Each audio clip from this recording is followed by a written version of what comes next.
নমস্কার বন্ধুরা, দীপশিকাস কিচেন ওয়ার্ল্ডে সবাইকে স্বাগত জানিয়ে আমার আজকের রেসিপি শুরু করছি। আমার আজকের রেসিপি কাঁচা আমের আমসত্ত্ব।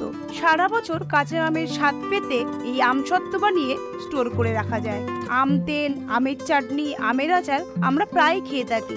খুব সহজেই অসাধারণ স্বাদের আমসত্ত্ব বানিয়ে আপনারাও স্টোর করে রাখতে পারেন। তাহলে দেখে নেওয়া যাক আমার আজকের রেসিপিটি। এই আমসত্ত্ব বানানোর জন্য আমি এখানে 3টে বড় আম নিয়েছি, যা ওজনে 500 গ্রাম। এবার আমগুলোকে ভালো করে ধুয়ে ছাড়িয়ে নিয়েছি আর ছোট ছোট টুকরো করে কেটে নিয়েছি।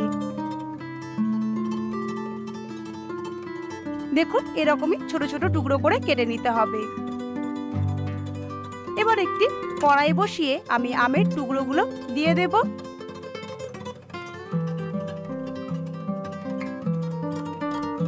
দিয়ে পরিমাণ মতো জল দিয়ে দেব।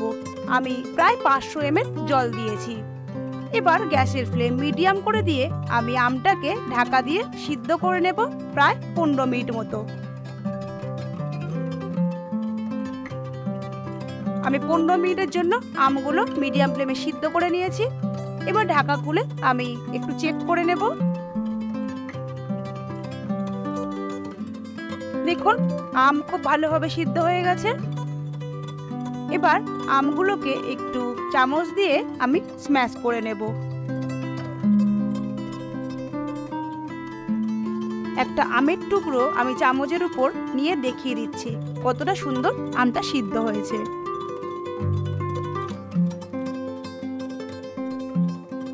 এবার গ্যাসের ফ্লেম বন্ধ করে দিয়ে আমি এটাকে ঠান্ডা করে নেব। ঠান্ডা করে নেওয়ার পর একটা বোল নিয়ে নেব। নিয়ে ছাঁকনি বসিয়ে আমটা যে সিদ্ধ করতে দিয়েছিলাম সেটা ছাঁকনির মধ্যে ঢেলে দেব। দিয়ে একটা স্প্যাচুলার সাহায্যে আমি আমের পাল্পটা আস্তে আস্তে বের করে নেব। এভাবে আমের সমস্ত পাল্প বের করে নিতে হবে আর যে শক্ত অংশটা সেটা বাদ দিয়ে দিতে হবে। আমার সমস্ত আমের পাল্প বের করে নেওয়া হয়ে গেছে। দেখুন পাল্পটা কতটা স্মুথ হয়েছে আর কতটা ঘন হয়েছে। ঠিক এরকমই ঘন আর স্মুথ আমাদের পাল্পটা তৈরি করে নিতে হবে। এবার ওই কড়াইতেই আমি পাল্পটা দিয়ে দেব। এবার এর মধ্যে আমি মেজারিং কাপের 1 কাপ চিনি দিয়ে দেব।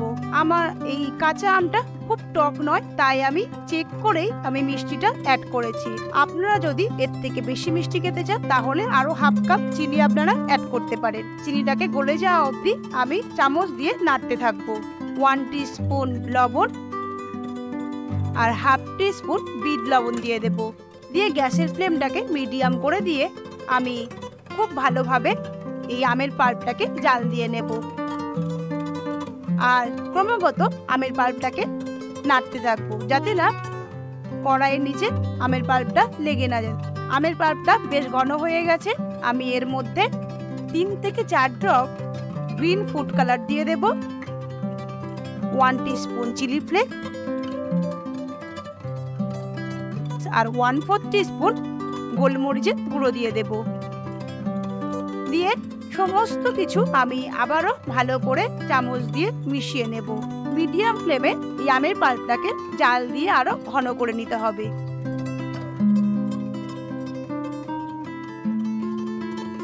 আমি 1 ড্রপ বাটির মধ্যে তুলে দেখিয়ে দিচ্ছি।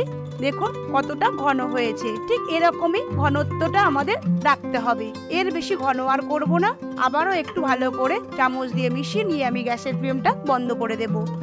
এবার যে প্লেট আর ট্রের মধ্যে আমি আমসত্ত্বটা সেট করতে দেব সেটাকে আমি একটু তেল দিয়ে ভালোভাবে ব্রাশ করে নেব। এবার হাতায় করে আমি প্লেটের মধ্যে এই যে আমের পাল্পটাকে অল্প অল্প করে নিয়ে নেব।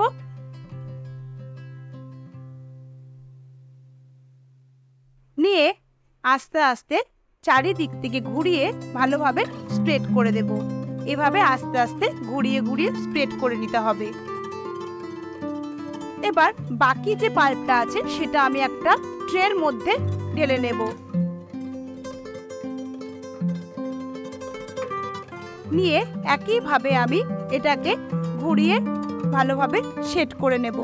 এটা সেট করে নেওয়ার পর আমি প্রায় 5 থেকে 6 ঘন্টা কড়া রোদে আমি শুকাতে দিয়েছিলাম। দেখুন আমি রোদ থেকে নিয়ে চলে এসেছি। এবার একটু চামচ দিয়ে আমি তুলে দেখিয়ে দিচ্ছি এটা কত সুন্দর জমে গেছে এবং উপরটা সুন্দরভাবে শুকিয়ে গেছে। দেখুন আস্তে আস্তে আমসত্ত্বটা থালা থেকে উঠে আসছে। দেখুন কত সুন্দর সেট হয়েছে, একদম পারফেক্ট সেট হয়েছে। এবার আমসত্ত্বগুলোকে কেটে নেব। আমি এখানে একটা পিৎজা কাটার ব্যবহার করেছি, আপনারা ছুরি দিয়েও কেটে নিতে পারেন। আমি এভাবে আস্তে আস্তে সমস্ত আমসত্ত্ব কেটে তুলে নেব। এই কাঁচা আমের স্বাদ পেতে আপনারা অবশ্যই সারা বছরের জন্য এই আমসত্ত্ব বানিয়ে স্টোর করে রাখতে পারেন। দেখুন আমসত্ত্বগুলো কতটা স্বচ্ছ ও পাতলা হয়েছে, দেখতে তো অসাধারণ হয়েছে, খেতেও বেশ সুস্বাদু। এই টকঝাল মিষ্টি কাঁচা আমের আমসত্ত্ব আপনারা একবার হলেও বাড়িতে বানান। আর আমার আজকের রেসিপি আপনাদের কেমন লাগলো অবশ্যই কমেন্ট করে জানাবেন। রেসিপিটি ভালো লাগলে লাইক, শেয়ার ও সাবস্ক্রাইব করার অনুরোধ রইল। পরিবারের সাথে ভালো থাকুন, সুস্থ থাকুন। ধন্যবাদ।